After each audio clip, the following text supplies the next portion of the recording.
Good morning everyone. In my last video we have completed chapter 2. So today we will start chapter 3. So what is the name of this? Atoms and molecules.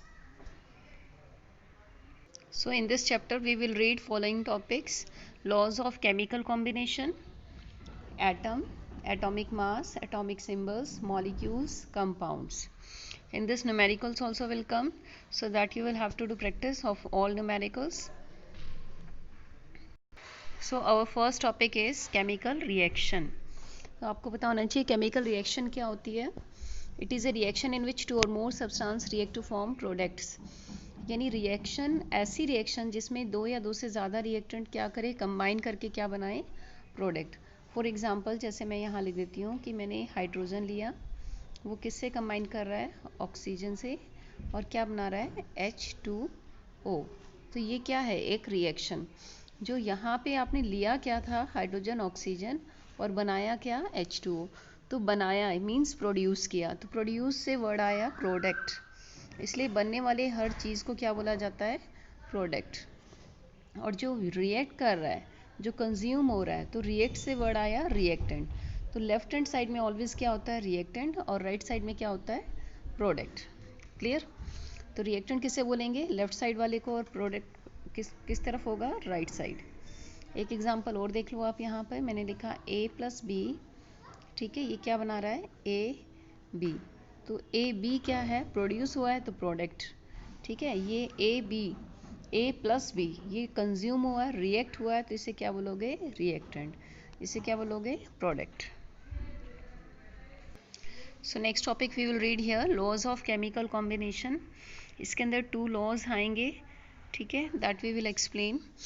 But यहाँ आप देखो, जो सबसे पहले ये laws था, ये किसने दिया था, लेवोजियर ने. ठीक है, लेवोजियर एंड जोसेफ ने. तो इसने इस केमिकल रिएक्शंस के बारे में बताया था. So in this we will read 2 laws. So first law is law of conservation of mass. ठीक है, जैसे कि आप लॉ के अंदर इस वर्ड को देखो, कंजर्वेशन. कंजर्वेशन का मीनिंग होता है कंजर्व करके रखना. आपने बायो में भी ये वर्ड पढ़ा होगा. ठीक है, तो इस लॉ के अकॉर्डिंग ये क्या कहता है, matter can not be created not be destroyed.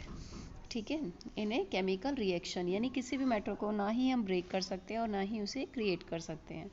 या फिर इसकी दूसरी डेफिनेशन आप देखोगे तो क्या लिखी है, in a reaction, in a chemical reaction, total mass of product must be equal to total mass of reactant. यानी जितना भी प्रोड्यूस हुआ है वो किसके इक्वल होता है, जितना आपने लिया था. भी आप गेहूँ पिसवाने जा रहे हो तो आपने 2 किलो गेहूँ लिया है, तो 2 किलो आटा ही मिलेगा आपको उससे. सो ये किसके अकॉर्डिंग था, लॉ ऑफ कंजर्वेशन ऑफ मास. तो यहाँ आप देख लो, एक एग्जांपल दिया हुआ मैंने, वही उसी तरह से जैसे यहाँ लिखा था, hydrogen plus oxygen it will give 2H2O. ठीक है, ये जो आगे 2 लिखा है इसका मतलब है इसमें हाइड्रोजन के कितने मॉलिक्यूल्स लिए, 2. ऑक्सीजन के आगे कुछ भी नहीं लिखा, अंडरस्टूड है, 1. ठीक है, जिसके आगे मेंशन किया उतने मॉलिक्यूल्स, अगर नहीं लिखा है तो वो 1 होगा. H2O के कितने मॉलिक्यूल्स हैं, 2. ठीक है, तो आप इधर वाले हिस्से को तो क्या बोलोगे, reactant. At this part it will be product. अब आप यहाँ देखो कि कैसे ये लॉ ऑफ कंजर्वेशन मास को फॉलो कर रहा है. ठीक है, आप हाइड्रोजन देखो, यहाँ टोटल कितने हो गए, 4. इसके आगे 2 लिखा है, नीचे 2 लिखा है. जो ये फ्रंट में और नीचे लिखा होता है ये मल्टीप्लाई होता है. सो 2 इंटू 2 कितना हो गया, 4. ये 4 लिख दिया. ठीक है, उसके बाद आप नेक्स्ट देखो, यहाँ पे ऑक्सीजन कितने हैं, यहाँ पे 2, तो ये मैंने 2 लिख दिया. हाइड्रोजन का एटॉमिक नंबर होता है 1, आपने किया भी था. ठीक है, तो इसीलिए यहाँ जो है 4 को किसी 1 से मल्टीप्लाई करेंगे तो 4 ही आएगा. तो यहाँ मल्टीप्लाई 1 नहीं लिखा. बट अगर आप ऑक्सीजन के केस में देख रहे हो तो यहाँ एटम्स तो ऑक्सीजन के 2 थे, बट मल्टीप्लाई किया 16.32 से. क्यों किया, आप 32 को मत लिखना, इसका एग्जैक्ट आप 16 लिख सकते हो. इसका एटॉमिक जो मास होता है वो 16 होता है. आपको पूरा मैं 1 to 20 atomic number, atomic mass करवा चुकी हूँ. तो इसीलिए यहाँ 2 से मल्टीप्लाई क्यों किया, क्योंकि ऑक्सीजन 2 थे, एटॉमिक मास कितना है इसका, 16. ठीक है, उसके बाद आप देखोगे यहाँ पर वाटर के आगे यहाँ पे 2 को मल्टीप्लाई किया 18 से. 2 कहाँ से आया, जो इसके आगे लिखा हुआ था. और ये 18 कहाँ से आया, 18 आया. अगर मैं इस H2O का वेट निकालती हूँ टोटल, तो हाइड्रोजन कितने हैं, 2.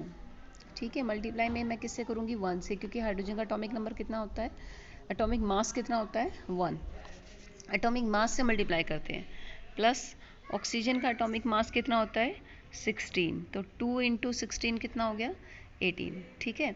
तो जो इनके एटॉमिक मास होते हैं दो एलिमेंट्स के बीच में तो प्लस का साइन आएगा, ठीक है, बाकी उनको आप मल्टीप्लाई कर दोगे, तो इस तरह से ये 18 आया है। तो आप यहाँ आप देखो फिर से चेक करो, 2 इंटू 18 कितना हो गया 36, यहाँ इसका टोटल कितना आया 36, यानी जितना आपने लिया था उतना ही प्रोड्यूस हुआ। So what is this, it is the law of conservation of मास।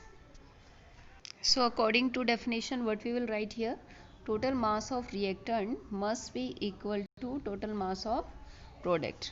तो आप किसी भी रिएक्शन का एग्जांपल ले लो, सभी में रिएक्टेंट का मास किसके इक्वल होता है प्रोडक्ट के। अगर ये ऐसा नहीं हो रहा है तो आप लिखोगे it will not follow law of conservation of mass. Second law आप करोगे लॉ ऑफ कांस्टेंट प्रोपोर्शन।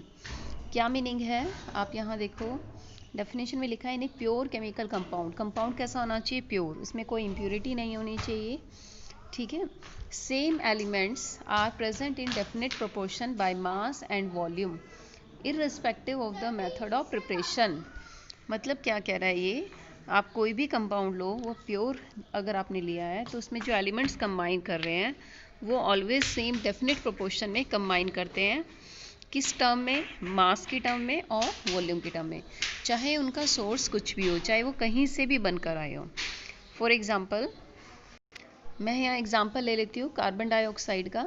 आप यहाँ देखो कार्बन डाइऑक्साइड कैसे प्रिपेयर की मैंने, कार्बन को ऑक्सीजन से रिएक्ट करवाया, क्या बन गया CO2, ठीक है।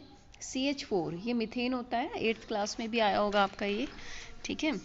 तो मीथेन जो है ऑक्सीजन गैस से कंबाइन करके क्या कर रहा है ये CO2 एंड H2O बना रहा है।